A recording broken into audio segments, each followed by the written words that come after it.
Welcome back to Sipututan Dream Package.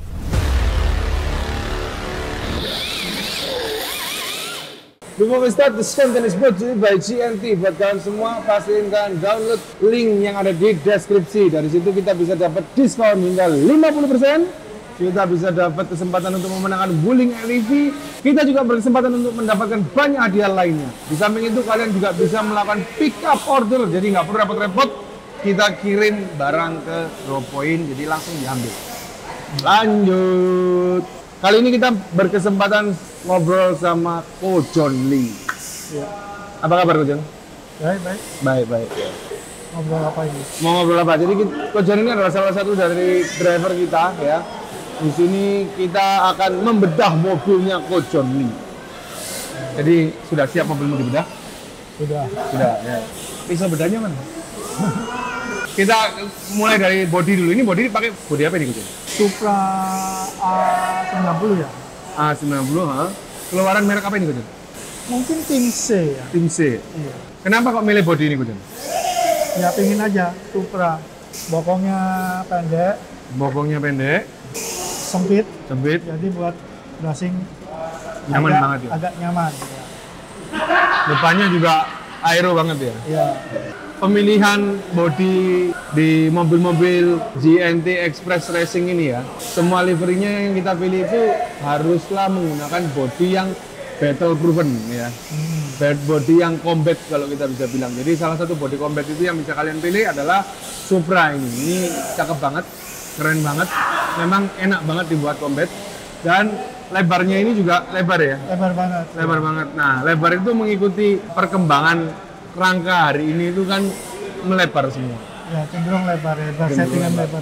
Sehingga harapannya ketika dipakai main itu enak, fitting dan fitment di body RC-nya itu jadi bagus juga. Buat kalian semua, kalau kalian tanya ke kita, Ko John ini pakai rangka apa? Ini adalah rangka dari JLR ya. JLR itu punya Ko John sendiri, jadi memang Ko John itu jago banget bikin rangka-rangka kayak gini.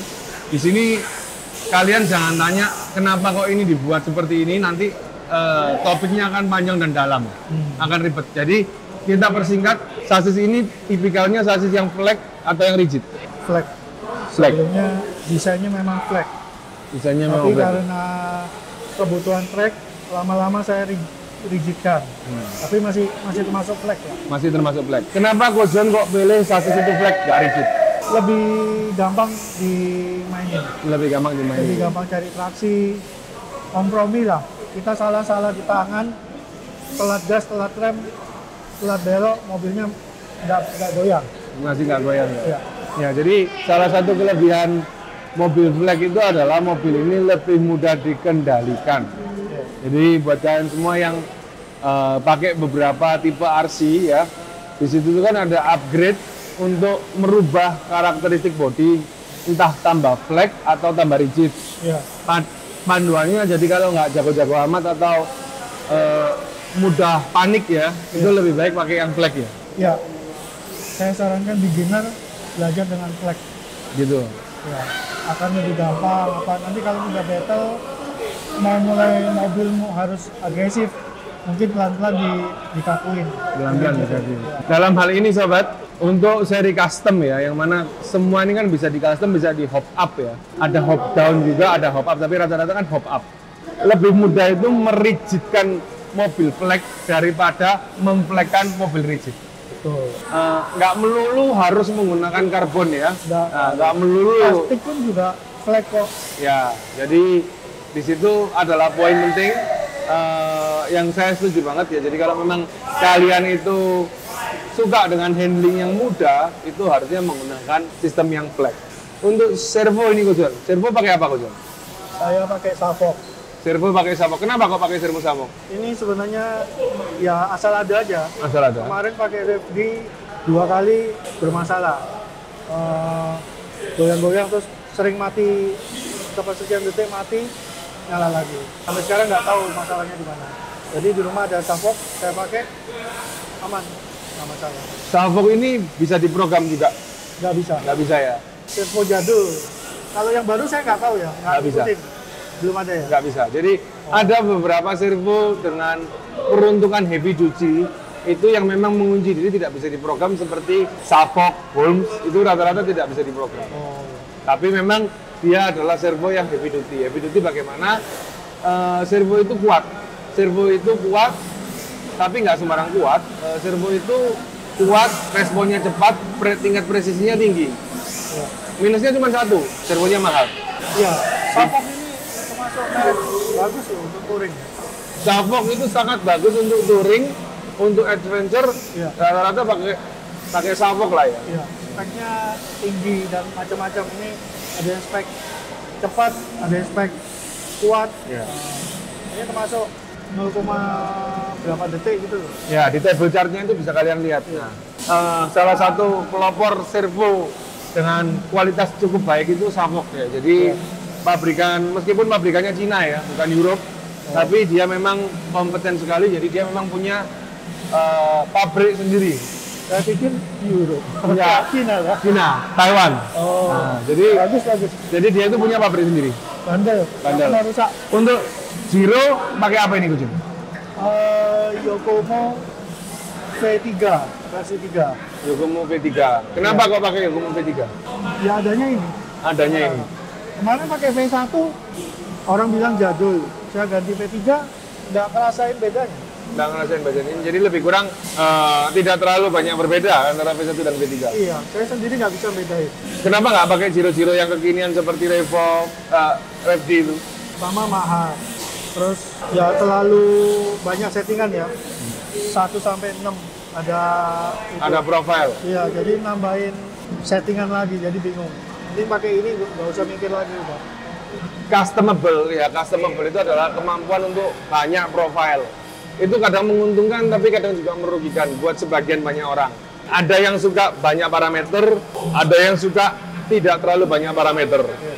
Kalian bisa tentuin yang mana itu tergantung dari kalian. Kalau kalian newbie seperti kita, sebaiknya tidak terlalu banyak parameter karena parameter itu akan sangat membingungkan kita. Mulailah dengan yang paten-paten saja lah ya. Servo sudah nggak bisa disetting, Giro nggak bisa disetting, kan saya udah nggak mikir banyak. Iya. Tinggal mikir ngetting ESC aja. Kalau untuk motor pakai apa ini? Ini juga pas lomba di Jakarta kemarin, pecah magnetnya. Iya. Terus asal ada yang bawa, teman ada bawa ini, saya beli pakai.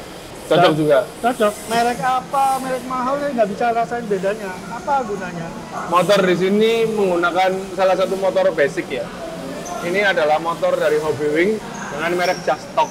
Kalau kalian tahu Jastok ini harganya sama sekali nggak mahal, tetapi dia itu punya satu kekuatan yang luar biasa bandel. Jastok kuat sekali. Cuman kalau kalian nanya masalah putaran dan lain sebagainya, tentunya ya ada harga ada rupa. Tapi Jastok ini menurut saya pribadi ya, itu cukup bisa diandalkan. Ini fix timing. Fix Jadi timing. mungkin kalau lebih mahal, timingnya bisa diputar. Ya. Tapi toh kita juga nggak pernah ngerubah. Nggak pernah ngerubah timing. Jadi saya pikir ini pun cukup lah. Sudah cukup. Kalau untuk ISC, ya. ISC ini pakai ISC apa ini Coach? ESC juga Hobbywing. Jadi saya kemarin browsing lihat Hobbywing itu ada yang mengeluarkan untuk drift. Terus saya lihat-lihat kok menunya cuma segitu, kok ini menunya lebih banyak, ini ESC untuk touring, menunya lebih banyak lagi, dan harganya kok lebih mahal memang, cuma 200.000 lebih mahal, tapi menunya jauh lebih banyak, meskipun saya mungkin nggak pakai, tapi kan jaga-jaga, nggak apa-apa kan, saya pakai ini aja gitu. Karena mobilnya nggak banyak settingan, ISC harus banyak settingan gitu lah. Ya, meskipun nggak kepake juga. Ya, tapi salah satu orang dengan pemikiran seperti ini itu bukan salah ya Sobat P. Kalau kalian ingat pembalap kita yang lain, yang satunya namanya Dennis itu. Ya. Dennis itu nggak mau pakai barang drift untuk ISC ya. Dia pakai barang touring. Jadi memang ampere lebih besar daripada yang drift, karena drift memang ampere itu dibatasi Sobat, jadi tidak terlalu besar. Karena semakin ampere itu dibesarkan, smoothness itu juga semakin bermasalah. Ya. Akhirnya ampere itu ditahan. Ampernya itu dirasa bagi sebagian orang yang suka open settingan itu merasa kayak nanggung, ampernya kecil gitu. Ya kalau memang adrenalin jangkis, rata-rata larinya ke ISC touring yang seperti ini. Dari sekian banyak yang sudah diupdate ini Coach, suka dukanya mobil ini apa Coach? Mungkin sekarang karena saya mungkin sudah mulai, ya orang bilang mulai jago atau expert lah, mulai bisa lah ya. Pialamu lo banyak Kojon. Ya, kan nggak boleh sombong. Oh, iya. Mungkin bagi sebagian orang mobil saya ini terlalu fleksibel. Jadi apa ya, orang bilang terlalu nyaman. Jadi harus dirigitin supaya battle-nya bisa lebih agresif lah. Makanya saya kan mulai tambah upper deck, meskipun nggak sampai gearbox, nggak ngunci. Gearbox masih bisa goyah. Jadi Supaya bisa lebih agresif lah. sukanya itu karena rumput tetangga lebih hijau, kita berusaha ngijauin rumput kita ya. Iya, supaya battle-nya ya bisa ngimbangi lah. Terlalu nyaman. Kata orang ini mobil KTT kata. Mobil KTT. Mobil KTT itu apa? Mobil KTT itu adalah mobil yang biasa kalau kita balap RC Drift itu kan ada dua segmen ya. Yang pertama KTT, yang kedua battle. Ya, battle ada dua segmen, jadi leader dan jadi chaser. Kalau leader di depan, chaser di belakang ngikutin leadernya. Yang dimaksud mobil KTT itu adalah mobil yang spesialis untuk KTT. Tapi nggak ada settingan itu sebenarnya. Itu hanya apa ya? Apa ya? Jokes ya, guyon-guyon. Istilahnya mobilnya nyaman lah, otomatis, mobilnya otomatis, gampang disetir gitu loh. Seperti itu. Oke, itulah dia sobatku, mobil Kojon Lee yang sangat banyak settingan manualnya ya. Fleksibilitasnya itu ditunjang dari rangka. Untuk elektronikanya tidak terlalu banyak settingan benar-benar kunci di ISC. Jadi mobil ini udah juara di mana-mana sob. Kalau kalian lihat salah satu custom rangka terbaik di Indonesia itu ya Kojon Lee ini. Orangnya kayak begini.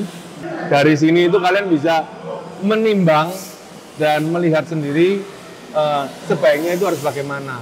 Tidak ada settingan yang kompleks sesuai dengan oh ini pro settingannya kompleks, itu ternyata tidak. Jadi buktinya Kojon ini ada di level yang udah pro, settingannya basic semua ya. Jadi memang murni ketelatenan throttle sama steering ya. Ya seperti itu. Nggak perlu yang mahal-mahal. Elektronik itu nggak perlu mahal-mahal. Oh, elektronik nggak perlu mahal-mahal. Kamu spesialis mahal. Oke Kojon, jadi terima kasih sudah boleh dibuka mobilnya biar teman-teman kita sama-sama belajar. Nah, ada nggak terakhir nih pesan buat newbie? Untuk mulai di hobi ini sebaiknya tanya-tanya dulu, kumpul-kumpul sama komunitasnya biar nggak salah beli, disalahin pakai beli ini biar nggak salah. Kita ini cari pemain baru loh. Dia cari teman baru loh. Bukan nggak mungkin lah kita jerumuskan itu. Pasti kita bantu supaya nggak salah beli, karena kebanyakan ya orang beli HSP. Ternyata nanti ya akhirnya nggak bisa kepake. Salah beli itu adalah dua proses ya. Yang pertama itu adalah ekspektasi.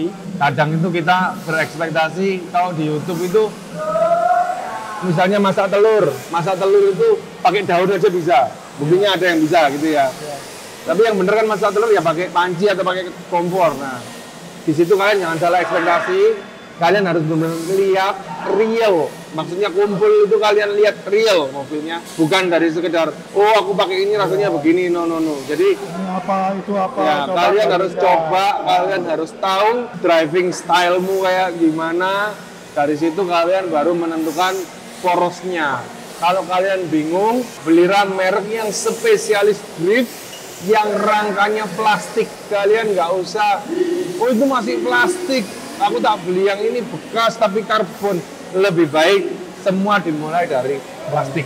Dari situ nanti kalian akan melihat apakah kalian butuh karbon atau sebenarnya tidak. Karena itu diferensiasi yang sangat jelas. Sebenarnya basic plastik pun udah jago, udah bisa main. Oke kok. Nyaris nggak ada bedanya kalau saya bilang. Justru plastik itu masih bisa ditolong. Kenapa? Karena dia flex.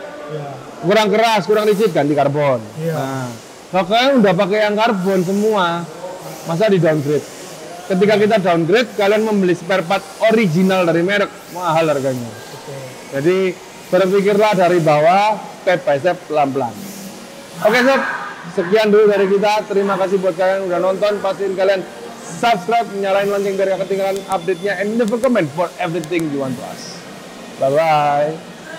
Track kita baru di Marvel, main dong.